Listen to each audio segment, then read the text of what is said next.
"You're too big. It hurts," she whispered. As the Mafia boss kissed her bruised hands, in silence, the fluorescent lights of the Riverton Community Clinic always hummed with a frequency that only Elena Carter seemed to hear. It was a high, thin sound, like a wire pulled until it was ready to snap. For most of the staff, the clinic was just a job, a place of squeaking rubber shoes and the smell of antiseptic floor cleaner. For Elena, it was a sanctuary she had built brick by brick over the last decade of her life. At 31 years old, Elena had mastered the art of becoming invisible while standing in the center of a room. She moved with a quiet efficiency, her hands gentle but firm as she guided patients through the painful process of rebuilding atrophied muscles. She was good at her job because she understood pain. She knew how it lived in the body, how it curled around bones and settled into the marrow, waiting to flare up when the weather changed or when a voice was raised too loud. The Tuesday afternoon, the clinic was busy. The waiting room chairs were filled with workers from the shipyard and elderly residents from the nearby housing projects. Elena was working with Mrs. Higgins, a grandmother recovering from a hip replacement, when the front door of the clinic slammed shut with a violence that shook the frosted glass pane. Elena froze. It was a reaction she had never been able to train out of herself, a remnant of a childhood spent walking on floorboards that felt like landmines. The sound of a slamming door was the prelude to the shouting, and the shouting was the prelude to the breaking of glass and the bruising of skin. Her heart hammered a frantic rhythm against her ribs, her breath catching in her throat for a split second before she forced herself to exhale. She looked up, expecting to see a threat. Instead, it was just a gust of wind catching the heavy door as a young mother wrestled a stroller inside. "I am fine," Elena told herself, the mantra automatic. "I am safe. He is dead. He cannot hurt me anymore." She turned back to Mrs. Higgins with a practiced smile, though her fingers trembled slightly as she adjusted the height of the walker. She pushed the memory of her father down, burying it beneath the professional veneer she wore like armor. She was Elena, the physical therapist. She fixed broken things. She did not let herself remain broken. Across the city, the atmosphere was different. Though the undercurrent of tension remained the same, the Vantage nightclub sat on the edge of the financial district, a monolith of black glass and steel that seemed to swallow the light around it. Inside, the bass of the music was a physical weight, thumping against the chests of the wealthy patrons who filled the VIP booths. But in the soundproof office on the top floor, the air was still and cold. Adrian Villano sat behind a desk made of reclaimed mahogany, his dark suit tailored to fit a frame that was broad and imposing. He was not a man who needed to raise his voice to be heard. At 35, he carried the weight of the Villano family empire with a terrifying, stoic grace. He controlled the docks that fed the city its commerce, the security contracts that protected its buildings, and the gambling dens that bled its desperate citizens of their spare cash. Two men sat across from him. They were sweating, despite the chill in the room. "We are just asking for a route," one of the men said, his voice cracking. "Just through the East End docks. We move the product. You get 20%. It is clean." Adrian picked up a crystal tumbler of water, taking a slow sip, his eyes dark and unreadable, fixed on the speaker. "I told you last month," Adrian said, his voice a low rumble that seemed to vibrate through the desk. "And I told you the month before that nothing goes through my docks that hurts women or children. No trafficking, no heavy powders. It is just business." "Adrian," the second man pleaded. "The money is not worth the dirt," Adrian finished. He set the glass down. The sound of the crystal hitting the wood was soft, but the men flinched as if it were a gunshot.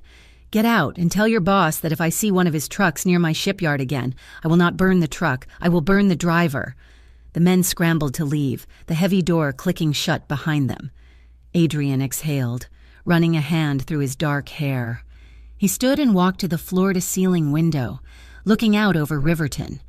The city was a grid of lights and shadows, a living thing that he kept breathing through sheer force of will.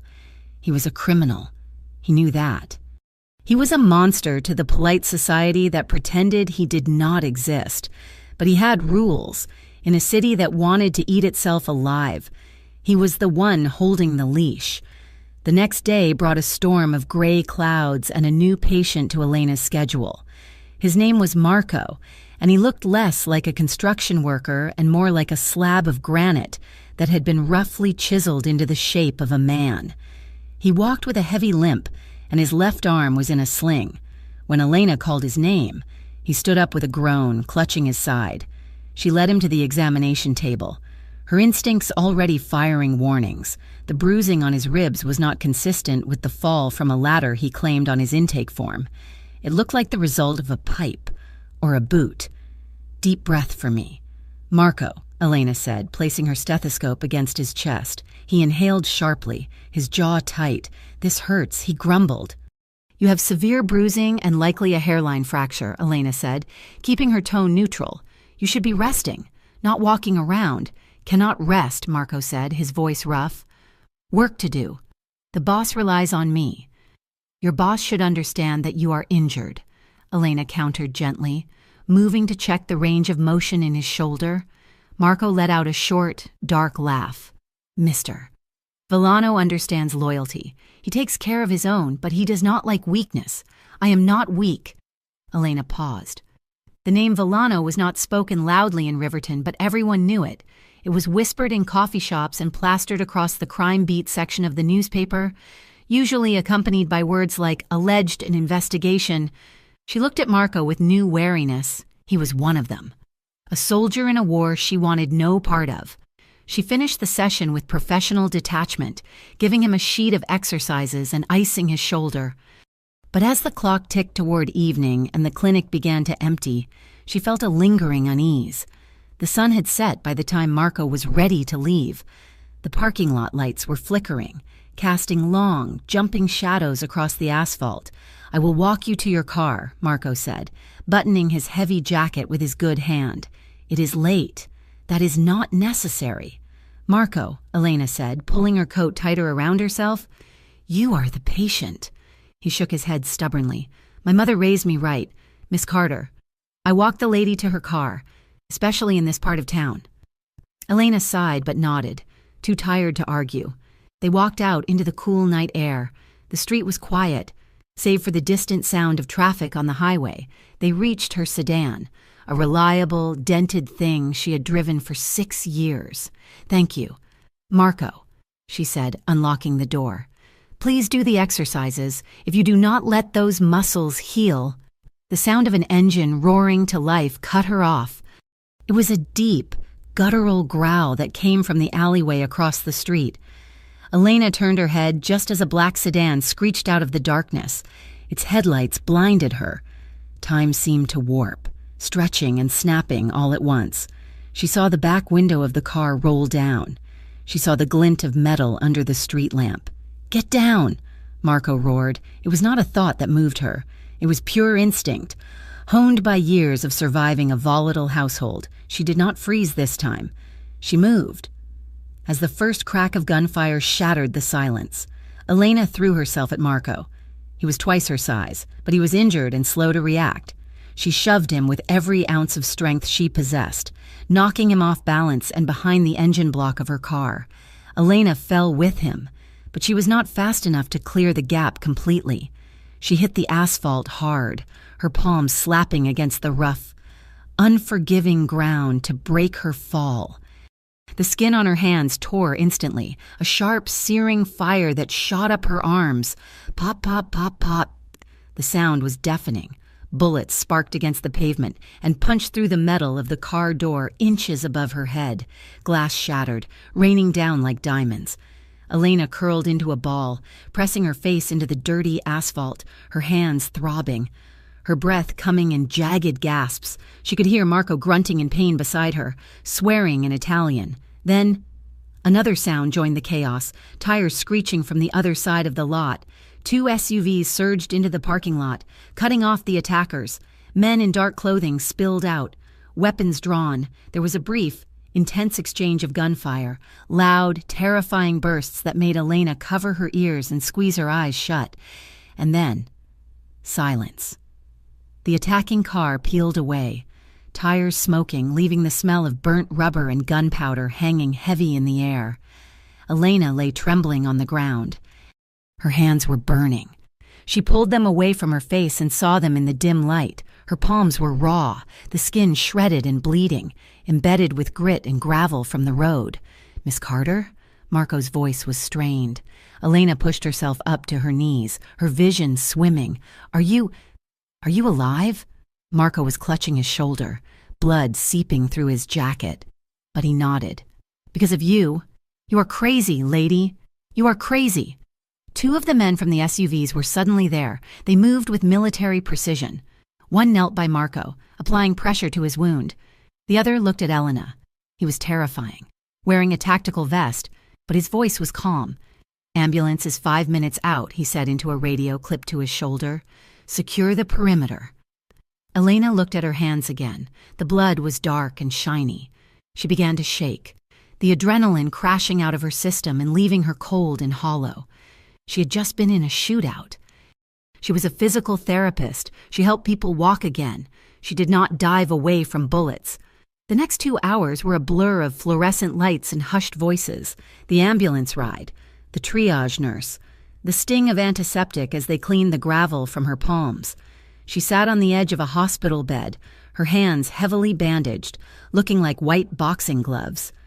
Detective Miller entered the room without knocking. He was a man who looked like he had been gray for 20 years, his suit ill-fitting and his eyes tired and cynical. He did not look at Elena with sympathy. He looked at her like she was a puzzle piece that didn't fit. "So, Miss Carter," Miller said, flipping open a notebook, "you want to tell me how a physical therapist ends up in the middle of a mob hit?"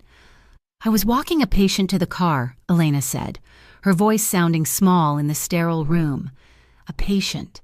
Marco Rossi, a known associate of the Villano family." Miller stepped closer, his presence invading her space. "You know who Adrian Villano is, don't you?" "Everyone knows the name," Elena whispered. She hated the way he was looking at her, as if she were guilty of something. "You jumped in front of him," Miller said. "Witnesses say you shoved him to cover. That is a lot of loyalty for a physical therapist. You sure you were just rubbing his shoulder, Miss Carter? Or are you running messages for him too?" Elena flinched. The accusation was absurd, but the threat in his voice was real. "I saved a patient. I did not know who was shooting. I just reacted." Miller leaned down, placing his hands on the rails of the bed. "We are going to catch the shooters." "Sure, but I am more interested in the men in the SUVs, the ones who showed up to clean up the mess. You saw them. You saw faces." "I did not see anything," Elena said, her heart racing.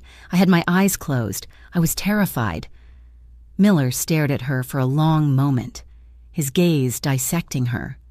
"If you are protecting them, you are going down with them. The Villanos are a cancer.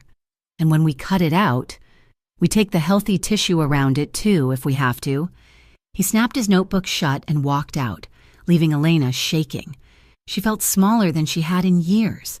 The system that was supposed to protect her felt like another predator, circling, waiting for a moment of weakness. She stared at the door, trying to steady her breathing. 1, 2, 3, in, out. The door opened again.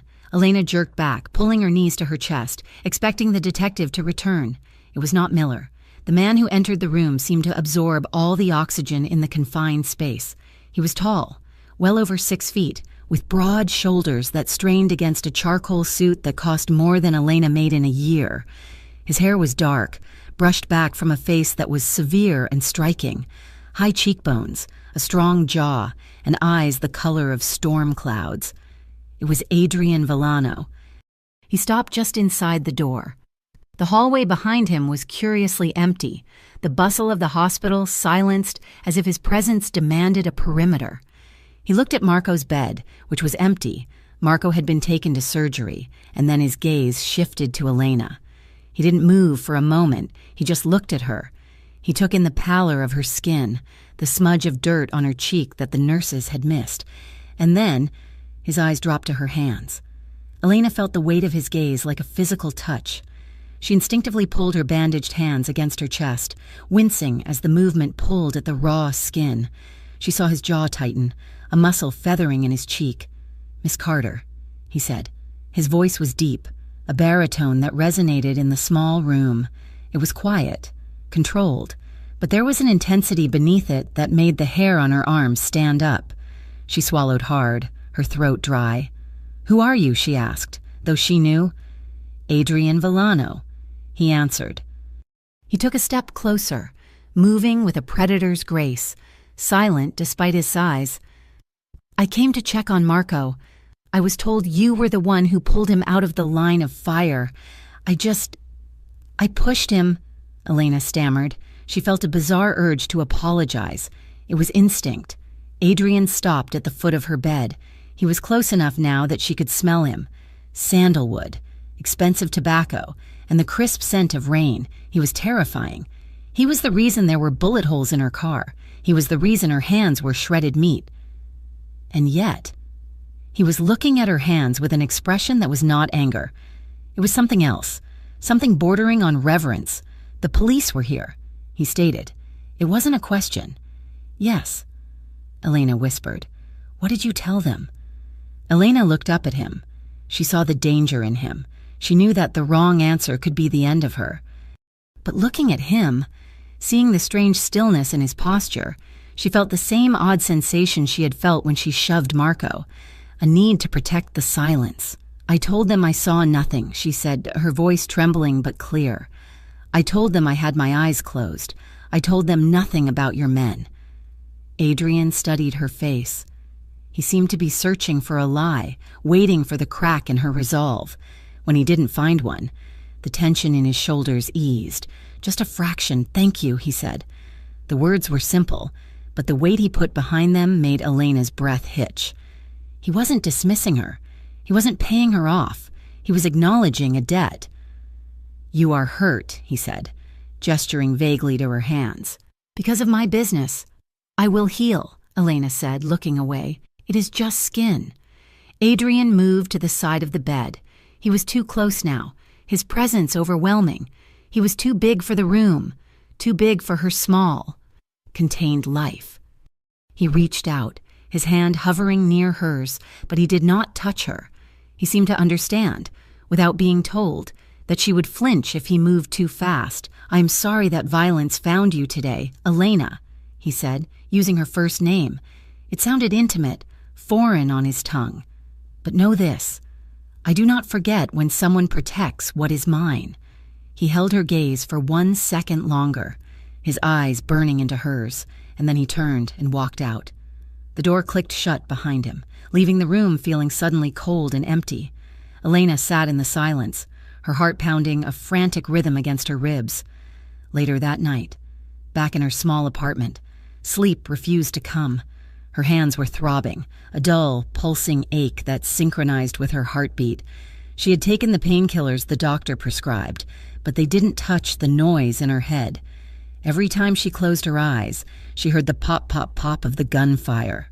She felt the rough asphalt scraping her skin off. But then, the image would shift. She would see the hospital room. She would see Adrian Villano standing at the foot of her bed. She remembered the way the detective had looked at her, like she was trash, like she was guilty by association. And she remembered the way Adrian had looked at her bandages. He had looked at her as if her pain mattered. She turned over in bed, staring at the ceiling, the shadows of the streetlight stretching across the plaster like long, dark fingers. She was terrified. She knew that by lying to the police. She had stepped 1 foot into a world that swallowed people whole. She knew she should run. She should pack a bag and leave Riverton. But as she drifted into a fitful, uneasy sleep, the fear was tangled with something else. A strange, treacherous warmth. For the first time since she was a child hiding in a closet from her father's rage, she didn't feel entirely exposed. She had stood between a monster and his death, and the monster had looked back at her and promised that he wouldn't forget. Elena pulled the duvet up to her chin, tucking her bandaged hands safely against her chest. The city outside was loud and dangerous, but in the quiet of her room, The memory of his low voice lingered like a ghost. "I do not forget when someone protects what is mine." She wondered, with a shiver that had nothing to do with the cold, what it would feel like to be considered his. The fear Elena carried was not a loud, screaming thing. It was a low-frequency hum, a vibration in the floorboards of her life that she had learned to ignore until the moment the floor dropped out from under her. 3 days after the shooting, the clinic felt less like a place of healing and more like a trap. Every car that slowed down outside the front window made Elena flinch. Every time the bell above the door chimed, her heart hammered a panicked rhythm against her ribs. Her hands were still heavily bandaged, white gauze wrapped thick around her palms, making simple tasks like typing notes or adjusting a patient's brace clumsy and painful. She was in the break room, struggling to open a bottle of water with her fingertips, when the front reception called her name. "Elena, there is a detective here to see you again." Elena froze. The bottle slipped from her grip and hit the linoleum with a loud clatter. She stared at it for a second, breathing in through her nose, out through her mouth. "I am coming," she called back. Detective Miller was waiting in the small consultation room. He did not look like a man interested in justice. He looked like a man interested in closing a file, regardless of who got crushed in the process. He was leaning against the examination table, arms crossed, his suit jacket straining at the seams. "Sit down, Miss Carter," Miller said. "I prefer to stand," Elena replied, hugging her arms around herself. She kept her bandaged hands tucked into her armpits, hiding the evidence of her vulnerability. Miller sighed, a wet, rattling sound. "We have been looking into your background. Elena. Quiet life. Strict father, no priors. You pay your taxes on time. You look like a model citizen." "I am a model citizen," Elena said, her voice tight. "Then why are you protecting a man like Adrian Villano?" Miller asked, his voice dropping to a harsh whisper. "I told you," Elena said, trying to keep the tremor out of her voice. "I do not know him. I was treating a patient. That is all." Miller pushed off the table and took a step toward her. The space in the room seemed to shrink. "We have footage from the street. Grainy, but clear enough. We see Villano's men showing up seconds after the shooting starts. They were waiting. Elena, and you were right in the middle of it." He leaned in closer, his breath smelling of stale coffee and mints. "You are a loose end, Miss Carter. The Rinaldi family, the ones who shot up your parking lot, they do not leave loose ends. And neither do we. If you do not give me a name, if you do not sign a statement saying you saw Villano's men return fire, I can charge you with obstruction. I can charge you as an accessory to gang violence." Elena felt the blood drain from her face. "You cannot do that. I am a victim here. I can do whatever gets scum like Villano off the street," Miller sneered. "Think about it. Prison is a hard place for a girl who jumps at slamming doors." He tossed a business card onto the table. It landed with a soft slap. "You have 24 hours to remember what you saw." Miller walked out, leaving the door open. Elena stared at the card, her vision blurring. The system that was supposed to help her was twisting her arm behind her back. She felt cornered, the walls of the small room pressing in on her until she couldn't breathe. She stumbled out to the reception desk, needing air, needing to leave. But as she reached for her purse, the front door opened again. It wasn't Miller. This man was younger, dressed in a sharp navy suit that fit him with military precision. He had dark hair and eyes that scanned the room with a practiced, lethal efficiency before landing on her. Elena recognized him instantly. He had been one of the men in the SUVs, the one who had called for the ambulance. "Miss Carter," the man said. His voice was polite, smooth, and completely non-negotiable. Elena took a step back, bumping into the filing cabinet.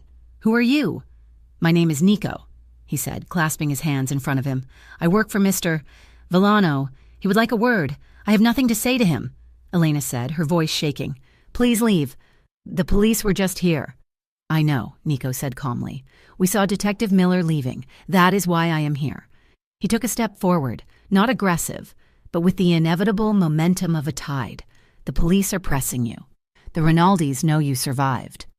You are in a very difficult position. Miss Carter, Mr. Villano wants to clear things up. In a safer location. I am not going anywhere with you, Elena insisted.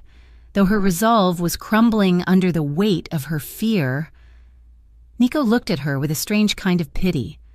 You can stay here, or the police will arrest you, or the Rinaldis will finish what they started. Or you can come with me. Speak to Adrian and let him fix this. It is your choice. But the car is waiting. Elena looked out the window. The street looked the same as it always did, but now every shadow looked like a gunman, and every siren sounded like a cage door slamming shut. She realized with a sinking heart that she had no choice at all. Fine, she whispered. The drive was silent. Nico drove a black sedan with tinted windows that turned the sunny afternoon into a perpetual twilight. They drove toward the city center, past the bustling markets and the high-rise banks, until they pulled into the underground garage of the Vantage building. They took a private elevator to the top floor. When the doors slid open, Elena stepped into a space that smelled of leather and ozone. It was an office, but it looked more like a fortress. One wall was entirely glass, overlooking the sprawling gray grid of Riverton. Adrian Villano was standing by the window. He turned as they entered, without the chaotic backdrop of a hospital. He was even more imposing. He wore a white dress shirt with the top button undone, his sleeves rolled up to reveal forearms that looked like they could crush stone. But his face was composed, his expression unreadable. Thank you, Nico, Adrian said. Leave us? Nico nodded and disappeared back into the elevator, leaving Elena alone with the man who had turned her life upside down. Please? Sit, Adrian said, gesturing to a leather chair in front of his desk. I will stand, Elena said again. It felt like her only scrap of control. Why did you bring me here? Adrian walked over to his desk and leaned against the edge of it, crossing his ankles. He looked relaxed, which only made Elena more nervous. The detective. Miller, Adrian said. He threatened you. How do you know that? Elena asked. I make it my business to know when the law tries to break innocent people to get to me, Adrian replied. He watched her carefully. The Rinaldi family, the ones who attacked Marco, they are not done. The attack was sloppy. They failed to kill Marco, and they left a witness. A witness who saw nothing, Elena argued, her voice rising. It does not matter what you saw, Adrian said, his voice dropping an octave, becoming a rumble that she felt in her chest. It matters that you were there, in their eyes. You are associated with me, now. And that puts a target on your back. Elena felt a flare of anger cut through her fear. She took a step toward him, forgetting her caution. Associated with you? I am a physical therapist. I fix knees and shoulders. I pay my rent. I do not belong in your world. You dragged me into this. I did not drag you, Adrian said calmly. Fate did. And now I am trying to keep you from being collateral damage. I do not want your protection, Elena shouted, the frustration boiling over. I want my life back. I want to go to work without shaking. I want to sleep without seeing guns. You people, you play your games and you destroy everything you touch. You are just as bad as them. Adrian went very still. The air in the room seemed to drop 10 degrees. He stood up from the desk, unfolding his full height. Elena wanted to retreat, but she held her ground, breathing hard, her chest heaving. I am nothing like them, Adrian said softly. His eyes were dark, intense, burning with a cold fire. The Rinaldis traffic in poison. They hurt women. They hurt children. I did not choose this system, Elena. I did not choose a city where the police are bought and sold like cheap suits, but I live in it, and I refuse to let it crush the people under my protection. And am I under your protection? Elena challenged, though her voice wavered. Or am I just a loose end you are trying to tie up? Adrian looked at her then. Really looked at her. He looked at the fear in her eyes, the defiant set of her jaw, and the way her bandaged hands were trembling at her sides. The anger drained out of his face, replaced by something that looked like regret. You are shaking, he murmured. Elena looked down at her hands. They were vibrating, tremors running from her wrists to her fingertips. The adrenaline was crashing, leaving her weak. I am scared, she admitted, her voice breaking. Adrian stepped closer. He moved slowly, telegraphing his intent so as not to startle her. He reached out and took her hands in his. His hands were massive, warm and rough with calluses. He didn't grip her hard. He simply cupped her bandaged palms, his touch light, steadying her. Elena's breath hitched. She should have pulled away. He was a criminal. He was dangerous. But the warmth of his skin seeped through the gauze, grounding her. Adrian looked down at her hands, then up into her eyes. His thumb brushed over the back of her fingers, a feather-light stroke that sent a jolt of electricity straight to her heart. It was a tender, non-demanding touch, completely at odds with the violence of his world. "I cannot give you your old life back," Adrian said quietly. "That door is closed, but I can keep you alive until I open a new one." Elena stared at him, her heart racing so fast she felt dizzy. He was too close. She could see the flecks of gold in his dark eyes. She could feel the steady, powerful heat radiating from him. "What are you offering?" she whispered. "You cannot go back to your apartment," Adrian said, his thumb still tracing soothing circles on her skin. "It is not safe. I have a penthouse here, the top floor, secure, guest suite. You stay there, a few nights, until I deal with the Rinaldis. Live." "With you?" Elena asked, her eyes widening. "With me, but not with me," Adrian corrected. "The suite is separate. You will have privacy. You will have security. No one gets in this building unless I allow it." Elena looked at her hands, still held in his. She thought of her empty apartment, the flimsy lock on the door, the shadows in the hallway. She thought of Detective Miller's threat. She realized with a sickening clarity that the safest place in Riverton was standing right in front of her, holding her broken hands. "I have a cat," she said absurdly, her mind grasping for a reason to say no. "Nico will fetch the cat," Adrian said, without missing a beat. Elena let out a shaky breath. She felt like she was stepping off a cliff, hoping there was water at the bottom and not rocks. "Okay," she whispered. Adrian squeezed her hands gently, then let them go. The loss of his warmth was immediate and jarring. "Good," he said. 2 hours later, Elena stood in the center of the guest suite. It was beautiful, in a cold architectural way, floor-to-ceiling windows, modern furniture, a bed that looked like a cloud, but she could see the reality beneath the luxury. The windows were reinforced glass, thick enough to stop a bullet. There were cameras discreetly placed in the hallways. She walked out into the main living area. It was vast, open concept, with a sunken living room and a kitchen that looked like it had never been used. But as she moved deeper into the space, she saw cracks in the perfection. A worn leather jacket was draped over the back of a pristine white armchair. A stack of hardcover books sat on a side table, not arranged for display but piled haphazardly, with bookmarks sticking out of them. A half-finished cup of coffee sat on the counter next to a set of keys. It was lived in. It was a home, not just a fortress. Elena felt like an intruder. She clutched her small overnight bag, her knuckles white. She was walking into the lion's den, and the lion had left his jacket on the chair. Night fell over the city, turning the view outside the windows into a sea of glittering lights. Elena could not sleep. The silence in the penthouse was absolute, heavy and suffocating. She put on a thick robe over her pajamas and wandered out of her room. She found the glass doors to the balcony and slid one open. The wind was cold, biting at her cheeks, but she welcomed it. It felt real. She walked to the railing and looked down. The cars below were tiny specks of light, moving through the veins of the city. Could not sleep? Elena jumped, spinning around. Adrian was standing in the shadows of the doorway. He had discarded his suit jacket and tie. His shirt was unbuttoned at the collar, revealing the strong column of his throat. He held 2 glasses of water. "I did not mean to disturb you," Elena said, pulling her robe tighter.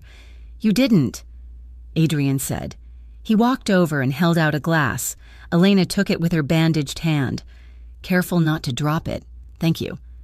Adrian leaned against the railing next to her, looking out at the city. He didn't speak for a long time. He seemed content to just exist in the silence with her. It was unnerving. Men usually wanted something from her. Conversation, validation, Reassurance. Adrian seemed to want nothing. "Your hands," Adrian said softly, not looking at her. "They are hurting?" "They throb," Elena admitted, "but the painkillers make me foggy. I prefer the pain." Adrian turned his head to look at her. His gaze dropped to her wrist. The sleeve of her robe had slipped up as she held the glass, revealing a faint, jagged white line against her pale skin, an old scar. "And those?" he asked. "Do they still hurt?" Elena froze. She quickly pulled her sleeve down, covering the mark. It was an instinct she had honed over years. "Hide the damage. They are old," she said defensively. "I know," Adrian said. His voice was devoid of judgment. It was just a statement of fact. "Who gave them to you?" Elena stared into her water glass. The liquid trembled, reflecting the city lights. She never talked about this. Not to her friends, not to her colleagues. "Someone who said he loved me once." She whispered. The words tasted like ash in her mouth. "My father, he had a temper, and he drank. When he was angry, everything was a weapon." She waited for the pity. She waited for the awkward shifting of weight, the platitudes about how strong she was. Adrian did not move. He did not look away. "He should have protected you," Adrian said. His voice was low, hard as iron. A man's only job is to stand between his family and the world, not to be the thing they fear. Elena looked up at him. His face was in profile, sharp and severe against the night sky. He looked angry, but not at her. He was angry for her. "He is dead now," Elena said. "It does not matter. It matters." Adrian corrected her. He turned fully toward her, his dark eyes locking onto hers. "You have spent a long time being afraid, haven't you, Elena?" Elena couldn't answer. The lump in her throat was too large. "You are in my house now," Adrian said. His voice was a vow, deep and resonating in the cold air. "As long as you are here, you're safe. No one raises a hand to you ever again. Not the Rinaldis, not the police, no one." He reached out, and for a second Elena thought he was going to touch her face. She held her breath, her heart hammering, but he just took the empty glass from her hand and set it on the railing. "Go to sleep, Elena," he said gently. "I will be awake." He turned and walked back into the shadows of the apartment, leaving her alone on the balcony. Elena stood there for a long time, the cold wind whipping her hair around her face. She touched her wrist, tracing the scar through the fabric of her robe. She felt a strange sensation in her chest, something fragile and terrifying unfurling like a leaf. For the first time in her life, the monster in the dark wasn't trying to hurt her. He was standing guard at the door, and that, she realized with a shiver that had nothing to do with the wind, was the most dangerous thing of all. The days that followed fell into a rhythm that was as seductive as it was terrifying. Elena felt like a diver adjusting to the pressure of the deep ocean. The air was thinner here, the stakes higher, and every movement felt heavy with consequence. She continued to work at the clinic, though the parameters of her life had shrunk to the back seat of a black armored sedan. Each morning, Nico drove her to the clinic, his eyes constantly scanning the rearview mirror. Two men she did not know sat in a car across the street from the clinic entrance, watching the door for 8 hours until Nico returned to shuttle her back to the penthouse. It was a gilded cage, but Elena could not deny that it was warm inside the penthouse. The silence she had initially feared began to fill with small, quiet notes of domesticity. Adrian was often gone during the day, dealing with the invisible currents of his empire, but he was always there when she woke up, and he was always there when she returned. One morning, Elena walked into the kitchen to find Adrian standing by the espresso machine. He was dressed in a dark gray suit, his jacket draped over a chair. Looking out at the city skyline, without turning around, he slid a ceramic mug across the granite counter toward her. 2 sugars, a splash of oat milk. He said. Elena stopped, surprised. She picked up the mug. "It was perfect. How did you know?" she asked. "I pay attention," Adrian replied, turning to lean against the counter. He took a sip of his own coffee. Black as tar. "You stir your coffee 3 times when you are thinking. You prefer the blue mug over the white one. And you hate the sound of the news in the morning. so I left the television off." Elena felt a flush rise in her cheeks. It was unnerving to be observed so closely, yet there was no predatory intent in his gaze. It was the same way he looked at contracts or architectural blueprints, seeking to understand the structure of things. That evening, over takeout from a Thai place 3 blocks away, the tension in the room shifted again. They were eating at the kitchen island, the formality of the dining table feeling too vast for just the two of them. "This is too spicy," Adrian remarked, frowning at his basil chicken. Elena laughed, a sound that surprised her. "It says 3 chilies on the menu. Adrian, that is the universal sign for danger. You run a criminal empire, but you cannot handle a chili pepper?"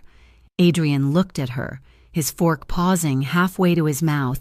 A slow, genuine smile broke across his face, transforming his severe features into something breathtakingly handsome. "My sister used to say the same thing," he said, his voice softening. "She has a tongue made of iron. She used to challenge me to eating contests when we were kids. I always lost." Elena leaned forward, intrigued. "You have a sister?" Adrian nodded, looking down at his plate. "Julia. She's 10 years younger. She lives in Paris now. She teaches art history." "She got out?" Elena asked softly. "I pushed her out," Adrian corrected. "When our father died, I made sure she was on the first plane to Europe. I told her never to come back to Riverton unless I was dead." The hardness in his voice was back, but it was brittle. Elena saw the cost of his power then, the loneliness he had curated to keep the people he loved safe. "She misses you," Elena said. It was not a question. "I hope she forgets me," Adrian replied. "It is safer that way." The fragility of that moment lingered, weaving a thread of connection between them that Elena was afraid to pull on. 2 nights later, a storm rolled in off the coast. It was a true Riverton squall, turning the sky a bruised purple in lashing rain against the reinforced glass of the penthouse. The wind howled like a wounded animal, and then, with a sharp crack of thunder, the city grid below flickered and died. The penthouse plunged into darkness. Elena gasped, freezing in the middle of the living room. The sudden absence of light brought the memories of her childhood rushing back, the sound of her father stumbling in the dark, the crash of objects breaking. "I am here." Adrian's voice came from the darkness, deep and grounding. A moment later, the flare of a match illuminated his face. He moved around the room, lighting thick pillar candles that sat on the mantel and the coffee table.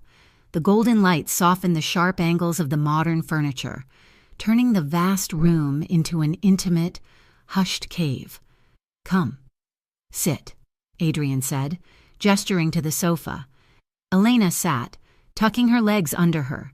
Adrian sat on the other end, close enough that she could feel the radiant heat of his body, their knees almost touching. The storm raged outside, but in the circle of candlelight, the world was still. "Do you hate the storms?" Adrian asked, watching the shadows dance on the wall. "I used to," Elena admitted. "The noise, it makes me jump, but up here it feels far away, like watching a movie." "What did you want to be?" Adrian asked suddenly, "before the world told you who you had to be?" Elena looked at her hands, the bandages finally gone, leaving pink, healing skin. "I wanted to be a painter," she whispered. "I love the smell of turpentine and oil paints. I wanted to capture quiet moments, people sitting on park benches, sunlight hitting a glass of water. Boring things. That is not boring," Adrian said. "It is peaceful." "What about you?" Elena asked. "Surely you did not dream of running docks and nightclubs."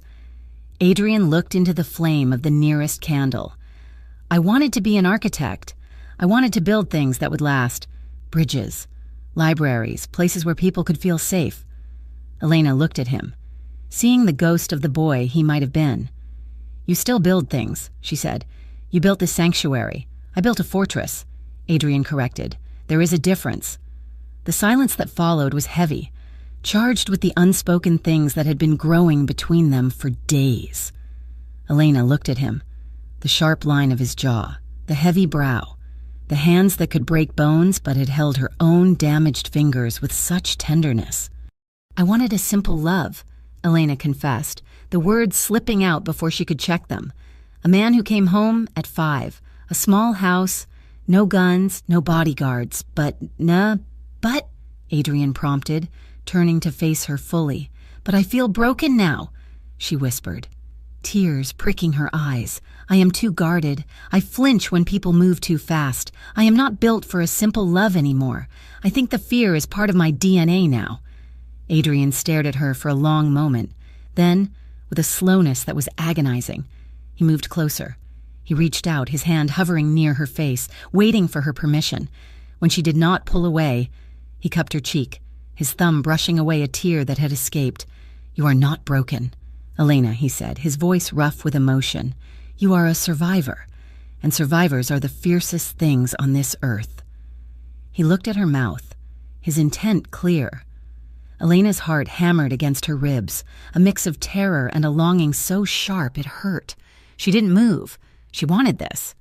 She wanted to know what it felt like to be touched by a man who saw her scars and didn't look away. Adrian leaned in, giving her every second to stop him. When his lips finally brushed hers, it was not the demanding, conquering kiss she had expected from a man of his power. It was a question. It was soft, searching, and devastatingly gentle. Elena let out a small, shaky breath against his mouth. She closed her eyes, her hands coming up to rest lightly against his chest, beneath the silk of his shirt. She could feel the steady, powerful thud of his heart. It was a heavy rhythm, like a war drum, but it was beating for her. The kiss deepened, Adrian's hand sliding to the back of her head, his fingers threading into her hair. He cradled her skull as if she were made of fine porcelain, holding her precious, holding her safe. He tasted of scotch and rain. For a moment, Elena forgot the Rinaldis. She forgot the police.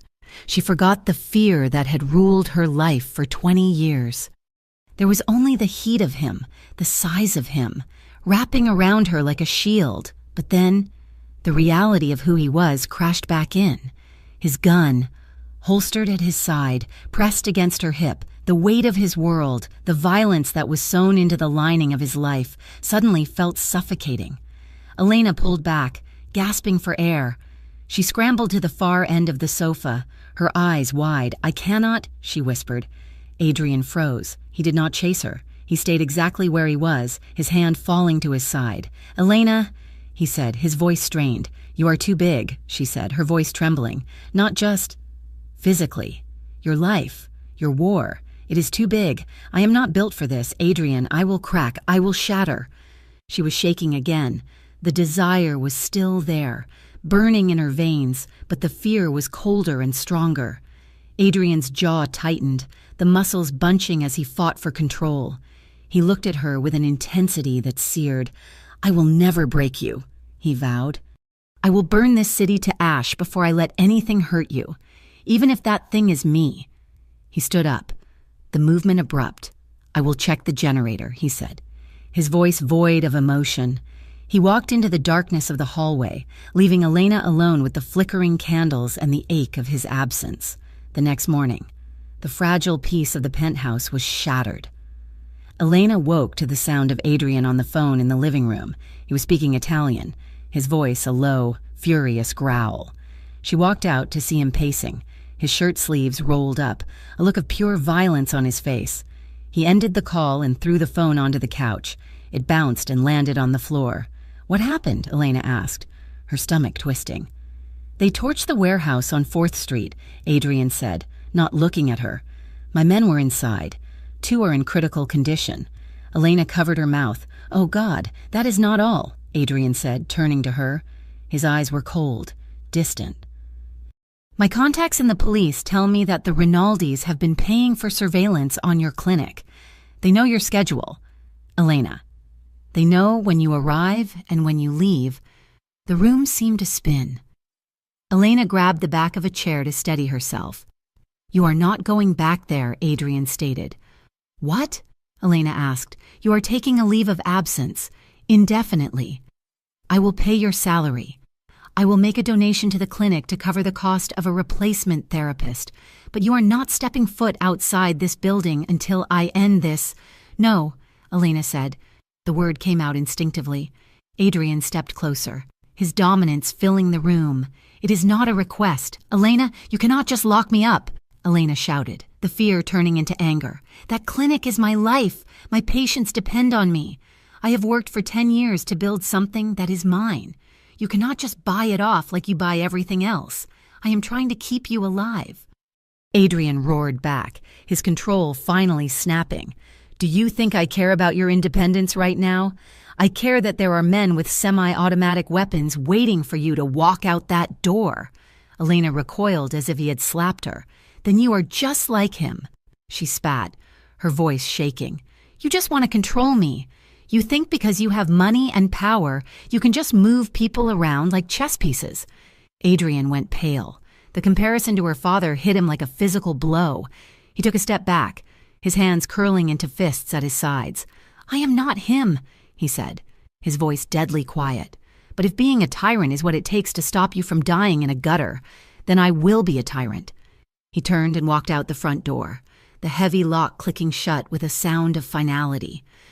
Elena stood in the silence, her chest heaving. She was furious. She was insulted. But beneath the anger, a cold, icy terror was spreading. She wasn't just afraid for herself. She was thinking of Mrs. Higgins. She was thinking of the receptionist, Sarah, who had a baby. If the Rinaldis attacked the clinic because of her, the guilt crushed her. She ran to the guest bathroom and locked the door, sliding down to the floor. She pulled her knees to her chest and buried her face in her arms. The tears came hot and fast, racking her body with silent sobs. She felt trapped by the Rinaldis, trapped by the police, trapped by Adrian's overwhelming protection. She didn't know how much time passed before she heard the front door open. Footsteps, heavy, deliberate, moved through the apartment. They stopped outside the bathroom door. Elena. Adrian's voice was soft again. Go away, she choked out. There was a pause. Then, the lock clicked. Adrian had a key. Of course he had a key. The door opened. Elena didn't look up. She pressed her face harder into her knees, ashamed of her weakness. Adrian didn't speak. He didn't tell her to get up. He didn't tell her to stop crying. He walked into the small room and sat down on the cold tile floor next to her. He was wearing a $3,000 suit, and he sat on the bathroom floor without a second thought. He extended his legs and leaned his head back against the wall, staring at the ceiling. I am sorry I shouted. He said. Elena sniffled, wiping her eyes on her sleeve. You are a jerk. I know, Adrian agreed. I'm used to people doing what I say. I'm not used to this. Used to what? Elena whispered. Having something to lose that I cannot protect with a gun, Adrian said. Elena looked at him. He looked exhausted. The lines around his eyes were deep. He wasn't a monster. He was just a man holding up the sky, terrified that if he let go, it would crush her. She shifted, leaning her head against his shoulder. It was a surrender, but not a defeat. Adrian didn't hesitate. He wrapped his arm around her, pulling her close. His grip was firm, grounding. He smelled of smoke and the cold city air. We will figure it out, he murmured into her hair. I promise. Elena closed her eyes, letting herself lean into the shelter of his body. She hated that she needed it. She hated that it felt so good. They sat there for a long time. The Mafia boss and the physical therapist huddled together on the bathroom floor while the city outside sharpened its knives. Eventually, Adrian helped her up. They walked back into the living room. The atmosphere shifted again. The anger was gone, replaced by a weary, battle-worn intimacy. Adrian went to check the front door locks, his nightly ritual. He paused. What is it? Elena asked, seeing his back stiffen. Adrian crouched down, lying on the floor. Just inside the threshold was a small, cream-colored envelope. It had been slipped under the door. Elena felt the blood drain from her face. How? You said this place was a fortress. You said no one could get up here. Adrian stood up slowly, the envelope in his hand. His face was a mask of cold fury. Someone on the inside, he whispered. Someone betrayed us. He opened the envelope. He didn't want to show her. She could tell. But she stepped forward and snatched it from his hand. Inside were 3 photographs. The first was of Elena walking out of the clinic 2 days ago. The second was of Elena sitting in the back of Nico's car, taken through the window. The third was a picture of the penthouse building, with a red circle drawn around their balcony. There was a note, handwritten in elegant looping script. "She looks fragile. How much does she mean to you?" Elena dropped the photos, her hands shaking so hard she couldn't breathe.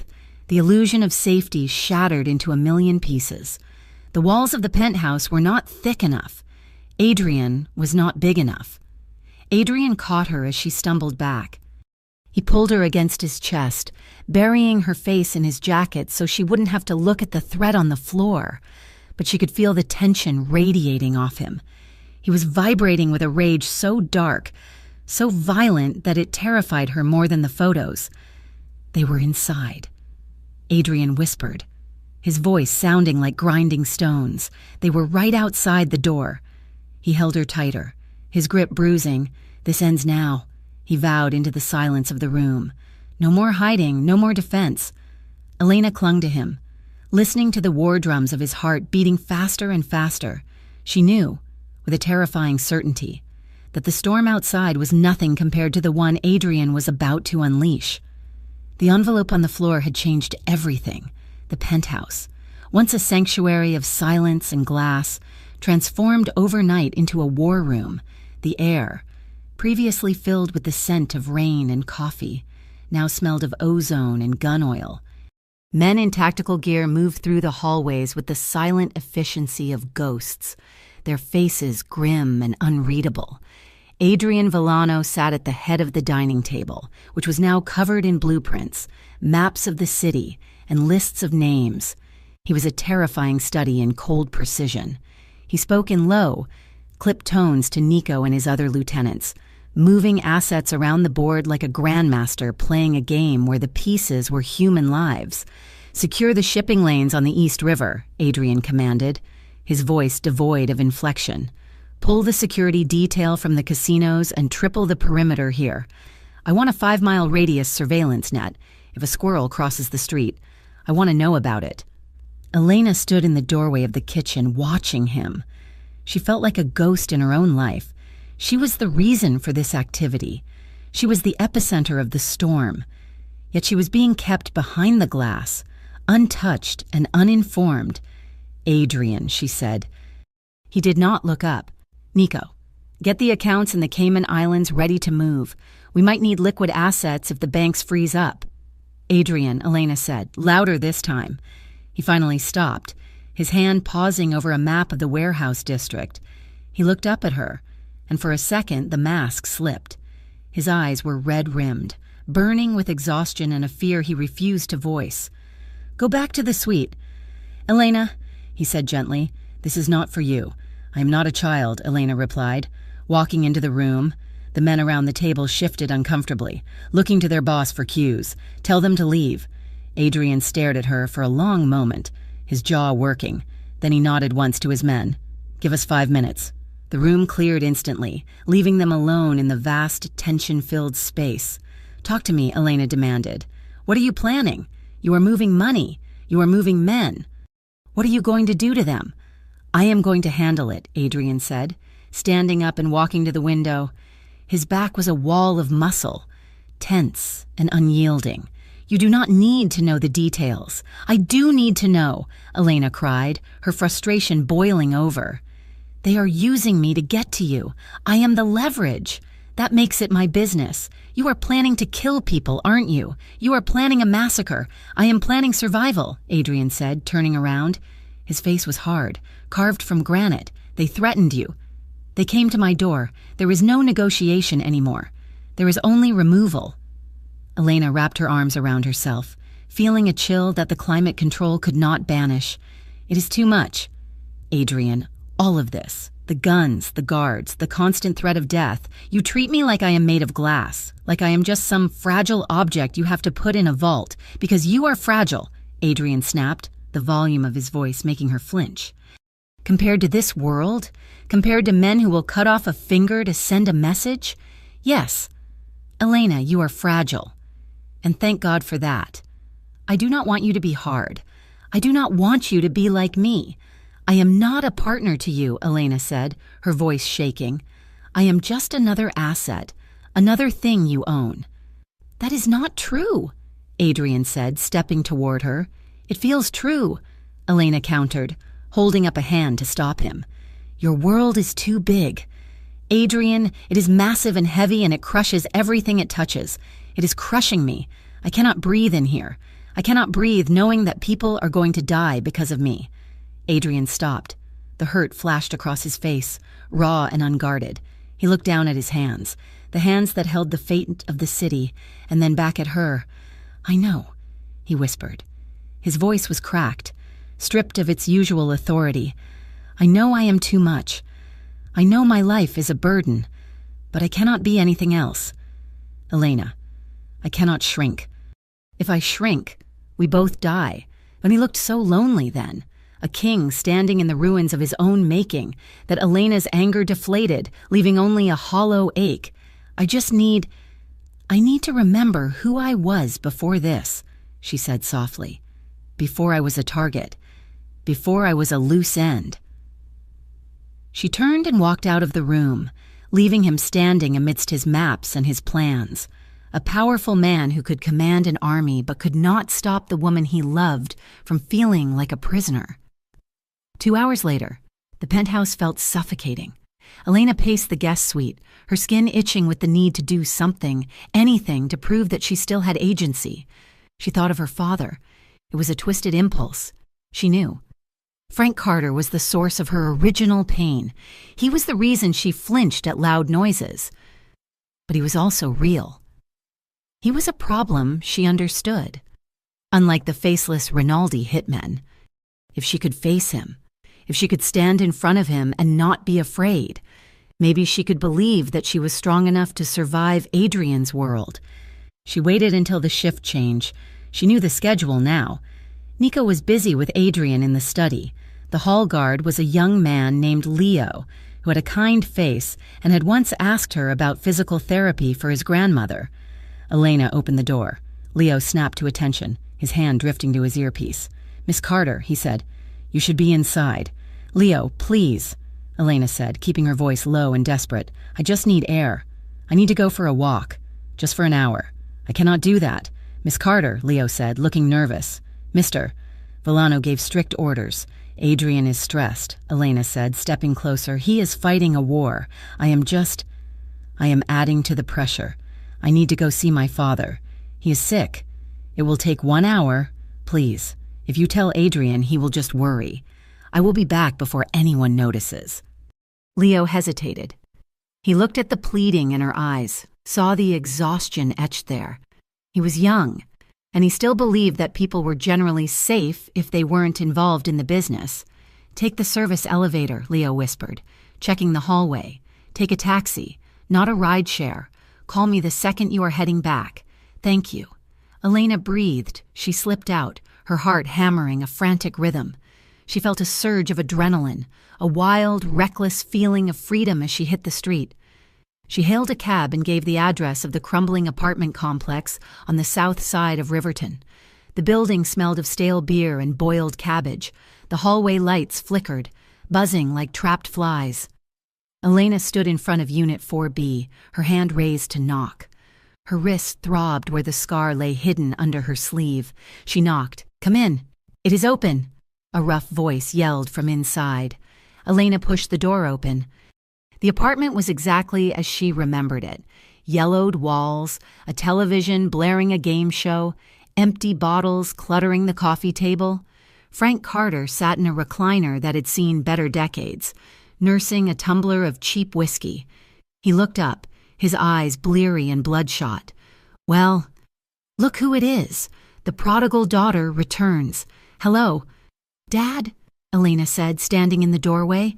She refused to step further in. She wanted the exit at her back.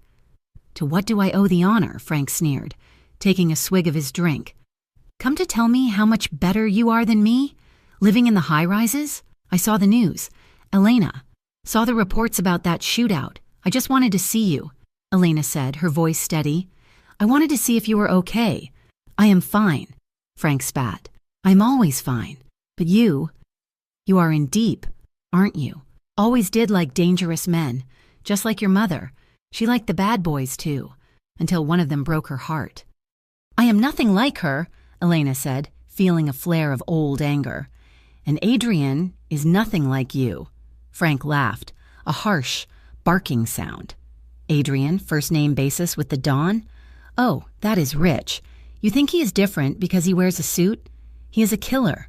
Elena, just like me. We are all the same. We take what we want. He stood up, swaying slightly. He moved toward her, and Elena's body seized up. The old instinct to shrink, to hide, flooded her veins. He walked right up to her, invading her personal space. He smelled of sweat and alcohol, the scent of her nightmares. You think you are special? Frank hissed, reaching out. You think you can change a man like that? He grabbed her wrist. His grip was hard, punishing. He squeezed right over the old scar, his fingers digging into the tender flesh. Elena gasped, the pain sharp and immediate. The room seemed to tilt. For a second, she was 7 years old again, watching him raise a belt. But then she remembered Adrian. She remembered his thumb brushing her knuckles. She remembered him sitting on the bathroom floor with her. She looked at her father, and she didn't see a monster. She saw a small, sad, hateful old man. Let go, Elena said. Frank sneered, squeezing harder. Or what? You will cry? No, Elena said. She shoved him. It wasn't a gentle push. She put her weight into it, slamming her palms against his chest. Frank, drunk and off balance, stumbled backward. He hit the edge of the recliner and fell into it with a grunt of surprise. Elena stood over him, her chest heaving. I am not afraid of you anymore, she said, her voice ringing clear in the shabby room. And I deserve better than this. I deserve better than you. She turned and walked out. She didn't run. She walked. Tears were streaming down her face, hot and fast, but they weren't tears of fear. They were tears of release. She had faced the ghost in the closet, and he was just a man. She stepped out of the apartment building into the cool evening air. The street was quiet. She reached into her pocket for her phone to call Leo. A black van screeched around the corner. Elena looked up, the phone halfway to her ear. The side door of the van slid open before it even came to a complete stop. 2 men jumped out. They wore ski masks and dark clothes. Elena turned to run, but she was too slow. A hand grabbed her arm, spinning her around. She screamed, but a gloved hand clamped over her mouth, stifling the sound. She fought. She kicked and scratched, her fingernails tearing at the fabric of their clothes. She managed to free one arm and swung wildly, hitting one of the men in the throat. He grunted but didn't let go. Get her inside, one of them shouted. They shoved her toward the open door. Elena twisted, trying to drop her weight, trying to be dead weight. Her phone slipped from her fingers. It hit the pavement with a sickening crunch, the screen shattering into a spiderweb of glass. She was thrown into the back of the van. The door slammed shut, plunging her into darkness. The tires squealed as the vehicle sped away, leaving nothing behind but a broken phone on the sidewalk, back at the penthouse. The silence was broken by the sound of a door slamming open. Leo ran into the study, his face pale as death. Mr. Villano. Adrian looked up from his desk. He saw the look on the boy's face, and he knew. The blood in his veins turned to ice. Where is she? Adrian asked. His voice was very quiet. She said she needed to see her father. Leo stammered. She said she would be back in an hour. She took a taxi. I tracked her phone, but the signal just died. Adrian stood up. The chair behind him fell over with a crash. Get the footage, he roared. Now. 3 minutes later, they were in the security center. The wall of monitors showed the feed from a traffic camera near Frank Carter's apartment. Adrian watched in silence. He watched Elena walk out of the building. He saw her reach for her phone. He saw the van. He saw the struggle. He saw how she fought. He saw her disappear into the dark maw of the vehicle. Adrian watched the van drive away. He didn't blink. He didn't breathe. He placed his hands on the edge of the metal console. He squeezed. He squeezed until the metal groaned. He squeezed until the skin over his knuckles split, white bone pushing against red flesh. Blood began to drip onto the floor. Dark and heavy drops. "Boss," Nico whispered, looking at Adrian's hands. "Find them," Adrian said. The sound was not human. It was the sound of a tectonic plate shifting. "Find them, and bring me my gun." Elena was dragged out of the van and into a building that smelled of rust and damp earth. A bag had been pulled over her head, blinding her. She stumbled, her knees scraping against concrete, but rough hands hauled her back up. She was pushed into a chair. Her hands were wrenched behind her back, rope biting into her wrists. Right over the fresh bruises her father had left, the hood was ripped off. Elena blinked against the sudden harsh light. She was in a warehouse. It was cavernous, filled with shadows and abandoned machinery. In front of her stood 3 men. In the center was a man she recognized from the news, Silvio Rinaldi. He was older than Adrian, with a face that looked like it had been eroded by acid. He wore a sharp suit, but his eyes were dead. "So, this is the prize," Rinaldi said, stepping closer. He looked Elena up and down with a sneer. "She's pretty, fragile-looking. I can see why Adrian likes her. He always did have a soft spot for broken things." Elena straightened her spine. She was terrified. Her heart was beating so fast it felt like a hummingbird trapped in her chest. But she remembered Adrian's voice. "Survivors are the fiercest things on this earth. I am not a prize," Elena said, her voice raspy. Rinaldi laughed. He reached into his pocket and pulled out a stack of photos. He tossed them into her lap. Elena looked down. They were photos of bodies, men she didn't know, lying in pools of blood. "This is what happens to people who stand next to Adrian Villano," Rinaldi said pleasantly. "This is his legacy. Death. And you are next, sweetheart, unless he gives us what we want." He leaned down, his face inches from hers. "We are going to make a video. You are going to cry. You are going to beg him to give up the North Docks. You are going to beg him to give us the names of his captains. And if you do a good job, maybe I will only break one of your pretty hands." Elena looked at him. She looked at the cruelty in his eyes. She thought of her father, small and drunk in his chair. This man was no different. He was just a bully with a bigger playground. She thought of Adrian. She thought of how he had held her hands like they were holy. She thought of how he used his power to build walls around the people he loved, not to crush them. "I will not beg," Elena said. Rinaldi's eyes narrowed. "What did you say?" "I said I will not beg," Elena repeated, louder this time. "You think you understand power. You think power is about how many people you can hurt, how many people you can break." She looked him dead in the eye, channeling every ounce of the strength she had borrowed from Adrian. "Power is not about breaking people," she said. "Power is measured by how many people you protect. Adrian knows that. That is why he is a king. And you are just a butcher." Rinaldi's face turned purple. He raised his hand and struck her across the face. The blow snapped Elena's head to the side. The metallic taste of blood filled her mouth. Her cheek throbbed with a fiery heat, but she didn't cry out. She turned her head back, spitting blood onto the concrete floor, and stared at him with defiance. Rinaldi stared at her, stunned by her resistance. Then he smiled. "A cruel, jagged thing. We will see how long that lasts," he said. Back in the penthouse, the sun had set. The city was a sea of darkness.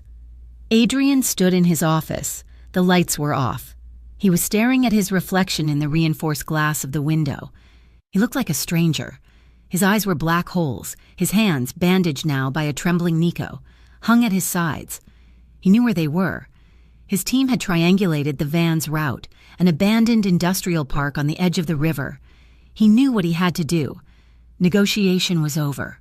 Strategy was over. He turned away from the window. He walked to the desk and picked up his gun, sliding it into the holster. He was going to go to war. He was going to wash the streets of Riverton in blood. He was going to do things that would make Elena look at him with horror for the rest of her life. He knew that saving her might mean losing her. She would see the monster he truly was. She would see the violence he was capable of. But as he walked toward the elevator, flanked by 20 of his most lethal men, Adrian knew he would pay that price. He would let her hate him, as long as she was alive to do it. "Burn it down," Adrian whispered to the empty air. "Burn it all down." The air in the penthouse had changed. It no longer smelled of rain or expensive leather. It smelled of ozone and inevitability. The time for mitigation was over. The time for war had arrived. Adrian stood at the head of the heavy mahogany table in his study. A map of Riverton spread out before him like an autopsy report. His lieutenants, men with faces carved from stone and eyes that had seen too much, stood in a semicircle, waiting. Adrian looked at them, but he did not see them. He saw the empty space where Elena should have been. He saw the ghost of her presence in the room, the way she would have frowned at the violence, the way she would have tried to reason with him, but reason had been taken from him when the van doors slammed shut. "We are not going to lay siege them," Adrian said, his voice a low, flat line that terrified his men more than his shouting ever could. "A siege takes too long.